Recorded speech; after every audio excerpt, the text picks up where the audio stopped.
నమస్తే, నేను మీ వాస లక్ష్మణ. పద్మశాలి సోదరులారా, ఖచ్చితంగా ఈ వీడియో చూడండి. మీరు కూడా మీ అభిప్రాయం తెలియజేయండి మిత్రులారా.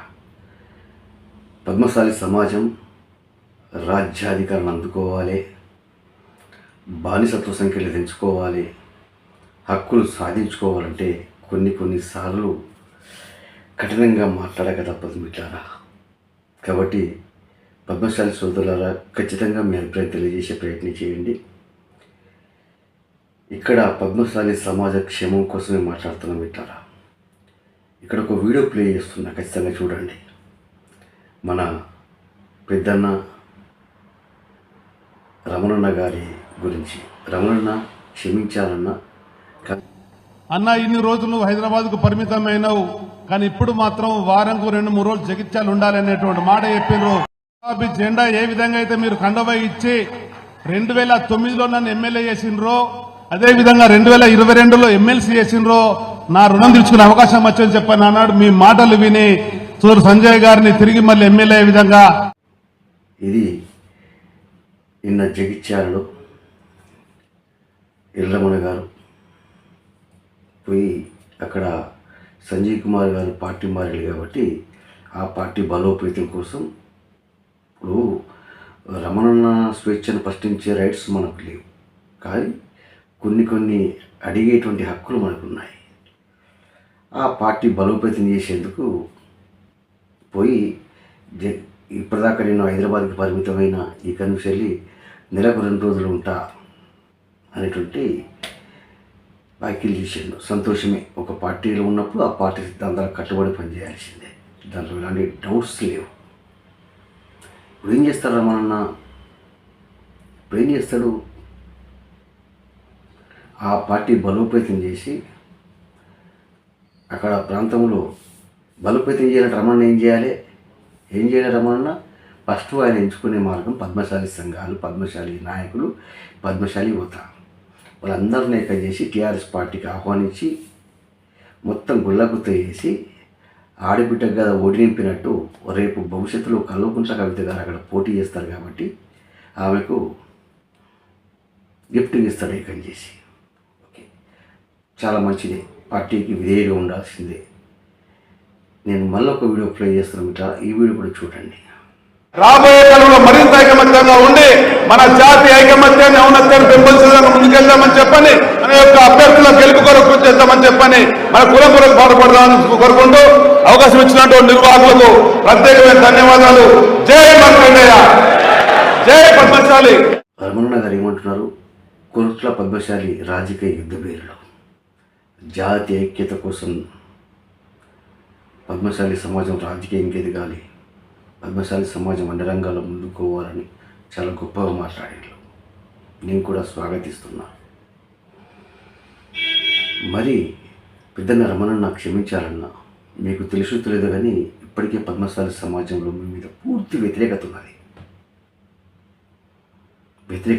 మీరు మారితే మేము కూడా స్వాగతిస్తాం. యుద్ధ పేరులో పద్మశాలి ఐక్యత చూపాలి, పద్మశాలి రాజ్యాధికారం దిశగా వెళ్ళాలి, పద్మశాలి హక్కులు సాధించుకోవాలి. జై మార్కండేయ, జై పద్మశాలన. మీరు గత అసెంబ్లీ ఎన్నికలలో ఎంతమంది పద్మశాలీలకు మీ టీఆర్ఎస్ పార్టీలో టికెట్లు ఇప్పించారు? ఎంతమంది పద్మశాలీల కోసం మీరు రాష్ట్రం మొత్తం తిరిగిన? ఎవరిని గెలిపించారు? ఎవరిని ఓడించారు? ఒకసారి మీరు ఒక పద్మశాలి బిడ్డగా ఆత్మహత్య చేసుకోవాలని అన్న, ఇలా మీరు జగిత్యాలకు వచ్చిండ్రు, సంతోషమే. కానీ అదే జగిత్యాలలో గతంలో అదే పార్టీలో ఇలా దొరల పార్టీకి అన్యాయం జరుగుతుంది, దొరలకు అన్యాయం జరుగుతుందని చెప్పి దొరలకు వత్తాసు పలికేందుకు పోయినావు కదా నువ్వు. మరి అదే ప్రాంతంలో అదే జగిత్యాలలో బోగస్ రావణి గారు కన్నీరు మున్నీరుగా విలిపిస్తే దేశవ్యాప్తంగా ఉన్న పద్మశాలి సమాజం కదిలింది, జగిత్యాలకు వచ్చింది ఆమె కండగా. మరి మీరు అప్పుడు ఎక్కడున్నారన్నా? అడగద్దా అన్న? పద్మశాలి సోదరులారా, మీరు ఆలోచించి అప్పుడు మీరు ఎక్కడున్నారన్నా?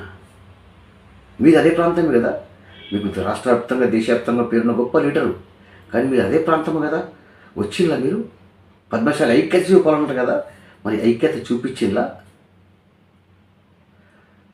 రాలేదు సరికదా. అక్కడ యావత్ పద్మశాలి సమాజం ఏకమైపోతే పద్మశాలకు వ్యతిరేకంగా ఆ ప్రాంత పద్మశాలి నాయకంతో ప్రెస్ మీట్ విడిచిన సమాచారం పద్మశాలి సమాజానికి వ్యతిరేకంగా. ఇదేనా పద్మశాలి పౌరుషం? ఇదేనా పద్మశాలి ఐక్యత? చెప్పన్నా నువ్వు ఎంతకాలం మోస్తుందన్న పద్మశాలి సమాజం మిమ్మల్ని? అరే, పద్మశాలి సమాజంలో ఇప్పటికే నాయకత్వ లోపం ఉన్నది. నాయకుల్ని మనం కోల్పోవద్దు. నాయకుల్ని పద్మశాలి సమాజానికి దూరం చేయొద్దు. ఒక పెద్ద దిక్కుగా రమణ ఉండాలని మేము అనుకుంటుంటే ఆ పెద్ద దిక్కు పోయి పద్మశాలి సమాజాన్ని నష్టం చేస్తుంది తోడుకుంటామన్నా. అదే ప్రాంతం ఇలా సంజయ్ కుమార్ కోసం జైచలకు వచ్చినా కదన్న, అదే ప్రాంతంలో అడువాల జ్యోతి, ప్రస్తుత మున్సిపల్ చైర్పర్సన్ అడువాల జ్యోతి గారిని ఇదే సంజయ్ కుమార్, నువ్వు గెలిపించిన సంజయ్ కుమార్, ఇదే సంజయ్ కుమార్ ఇబ్బంది పెడితే చైర్మన్ పదవి కోసం కాంగ్రెస్ పార్టీలోకి పోయింది. మరి ఆ రోజు నువ్వు గెలిపించిన సంజయ్ కుమార్ని అడగలేదు? అరే సంజయ్ కుమార్, నేను గెలిపించింది నేను రా, మా ఆడబిడ్డకి ఎందుకు రా అన్యాయం చేస్తున్నావు, మా ఆడబిడ్డలు ఏదో ఇబ్బందులు పెడుతున్నావు ఎందుకు అడగలేదన్నా నువ్వు? చెప్పాను నువ్వు ఒకసారి. మరి అదే ప్రాంతంలో గత అసెంబ్లీ ఎన్నికల్లో భోగశ్రావణి గారు ఎమ్మెల్యేగా పోటీ చేస్తే యావత్తు పద్మశాలి సమాజం ఆమె పక్కనుంటే నువ్వు ఆమెను ఓడించేందుకు ధోరణ గెలిపిస్తావా? ఆ రోజు నువ్వు ఒక పద్మశాలి బిడ్డగా నువ్వు అసెంబ్లీ ఎన్నికల్లో జగిత్యాలలో నిశ్శబ్దం ఉండి వేరే ప్రాంతానికి కొని ఉంటుంది. నువ్వు మేము పద్మశాలి సమాజం ఏకమై భోగశ్రావణి కోసం వస్తే నువ్వు చాలా ప్రాంతాల్లో వీడియోలు ఉన్నాయి. సంజయ్ కుమార్కి వేస్తే నాకు ఓటేసినచ్చు అని చెప్పి నువ్వు గెలిపించినావు కదా. ఆ రోజు నిశ్శబ్దం ఉంటే భోగశ్రావణి ఎమ్మెల్యే అవుతుండే కదా. మరి నువ్వు గెలిపించినోడు బయటకేంటి కదా, నువ్వు వేయించిన ఓటు ఎటువైనా. మరి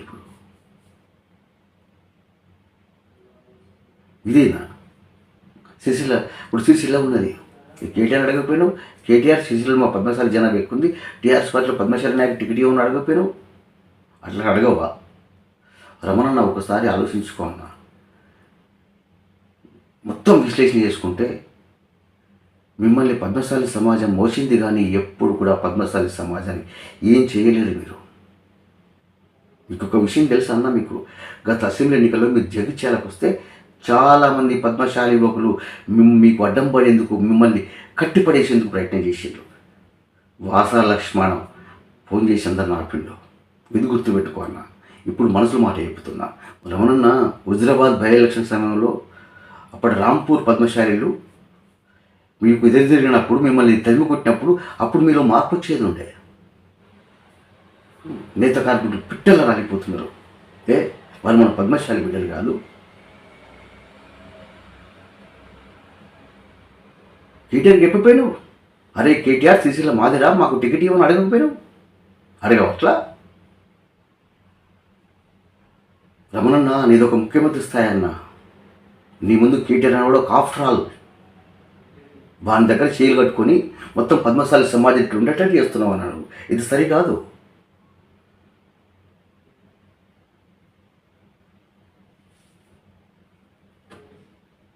రమణన్న ఇప్పటికైనా మీరు మారాలని కోరుకుంటాను నేను. ఎందుకంటే ఇప్పుడు కూడా నేను మాట్లాడలేకపోతుంటే చాలామంది యువకులు ఫోన్ చేసి నాకు ఇవాళప్పుడు జగిత్యాలకు ఫోన్ చేసిండ్రు. అన్నా ఆ రోజు జగిత్యాలకు వచ్చినప్పుడు మేము రమణకి ఎదురుగుతా ఉంటే ఎదురుగుతూ ఉంటే వద్దని మమ్మల్ని వారిస్తుంది. ఇలా మళ్ళీ అదే రమణ వస్తుండన్న అక్కడికి. మళ్ళీ ఆ పార్టీ బలోపేతం చేసి ఇక్కడ పద్మశాలి రాజకీయానికి సమావేశానికి వస్తుందని చెప్పి పూలు చేస్తుంటే వాళ్ళ బాధ భరించలేక, వాళ్ళ ఆవేదన భరించలేక ఇట్లా ముందుకు వచ్చాను. అదే నిన్న మాట్లాడినావు కదా సభలో, నీ వెనక కూర్చున్నాడు కదా దొంగ, ఆడు కుట్ర దొంగ కూర్చున్నాడు కదా, ఆ బడివేగాడు, ఆ బాడకవుగాడు ఖాదీబొట్టు మొత్తం సర్వనాశనం చేసి చేనేతలాకలు చావలో కారణమేండు అడిగాం ఎప్పుడన్నా అండి. పద్మశాలికుల ఆందోళన మీ అందరికీ కూడా నేను రిక్వెస్ట్ చేస్తున్నా. కష్టమవుతుంది మాకు, 4-5 ఏళ్ళు అయినా సరిపోతున్నాం. దయచేసి మీ అందరు సపోర్ట్ అందించడం మర్చిపోకండి.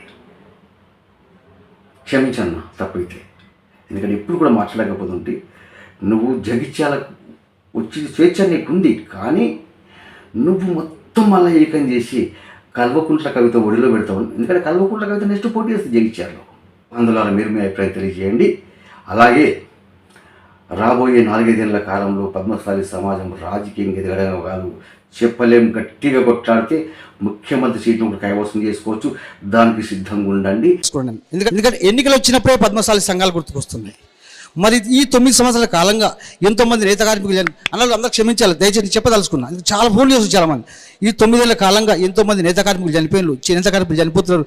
ఎప్పుడు కూడా పద్మశాలి సమాజం పద్మశాలి నాయకులు గుర్తు కాలేదు అన్నారు. ఒక పుస్తకం రాసిల్లండి, పద్మశాలి సమాజం ప్రమాదంలో ఉంది, 100% ప్రమాదంలో ఉంది.